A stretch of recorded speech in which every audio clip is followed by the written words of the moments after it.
Hey les petits potes, c'est quoi? J'espère que vous allez bien. Aujourd'hui, on est le 5 décembre. Qui dit 5 décembre dit le 5e paquet de ce calendrier de Noël, les petits potes. Jingle.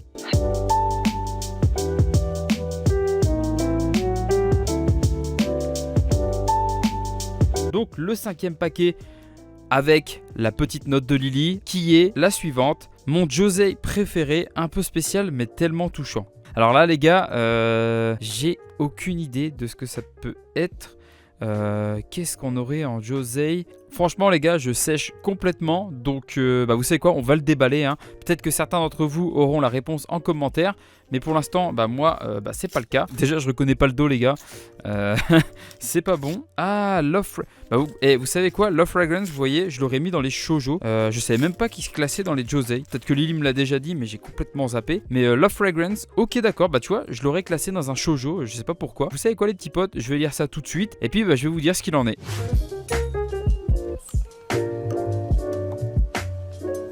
Les petits potes. Alors, pour ce qui est de Love Fragrance, j'avais un peu peur au début, j'étais un peu sceptique. Déjà, comme je vous le disais au début de la vidéo, j'étais persuadé que c'était un shoujo. C'est un Josey, donc le Josey, qu'est-ce que c'est? En soi, c'est un shoujo, mais plutôt orienté pour les jeunes adultes, comme on a avec shonen, seinen. Là, c'est le même principe, c'est shoujo Josey. Personnellement, j'avais un peu peur, surtout avec la lecture récente de Chocolat et Vanilla. Mais bon, là, ça n'a rien à voir. Je sais pas si je peux feuilleter un petit peu, mais voilà. C'est très propre. Le coup de crayon, moi, je l'apprécie plutôt bien. L'histoire met en scène Kotaro et Asako, donc deux employés d'une grande entreprise de produits d'hygiène, donc tout ce qui est savon, shampoing, parfum, etc. La jeune femme Asako a un problème de sudation depuis qu'elle est toute petite et elle en est complexée, donc tous les jours, plusieurs fois par jour même. Donc tous les jours et même plusieurs fois par jour, elle va se mettre du déo, des trucs comme ça pour masquer l'odeur de transpiration qu'elle ne peut pas supporter. Et un beau jour, Kotaro va tomber nez à nez avec Asako, enfin pas vraiment nez à nez, mais il va la surprendre en reniflant son odeur. Alors dit comme ça, ouais, on pourrait penser que c'est un pervers un peu fétichiste des odeurs. C'est un peu le cas en soi, mais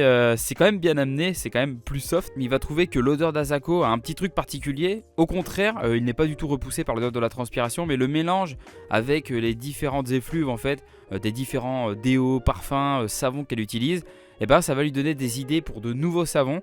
Et puis voilà, c'est comme ça qu'une petite histoire romantique va se créer entre les deux. Donc voilà, il y a un petit jeu de séduction qui va se créer. Tous les jours, ils vont se retrouver pour que lui puisse sentir son odeur. C'est vrai que dit comme ça, c'est vraiment bizarre, mais je vous rassure que ça se lit plutôt bien. C'est pas spécialement gênant au final. Moi, j'ai plutôt bien apprécié et pourtant, je suis pas un gros connaisseur d'histoire d'amour dans les mangas et tout ce qui est thématique romantique et tout. C'est pas vraiment ma tasse de thé habituellement. Mais là, j'ai plutôt bien apprécié. Et puis, du coup, j'ai quand même hâte de lire la suite. Donc, Love Fragrance, très bonne découverte pour le coup. Et c'est une série que je pense continuer hors caméra. Donc voilà. Si vous cherchez une petite série en cours, actuellement, il y a 4 tomes sortis en France. Petite série romantique plutôt original pour le coup, je vous la recommande chaudement les petits potes. Sur ce, j'espère que ce 5e paquet vous a plu. Moi je vous dis à demain pour le déballage du 6e paquet. C'était quoi? Allez, ciao ciao.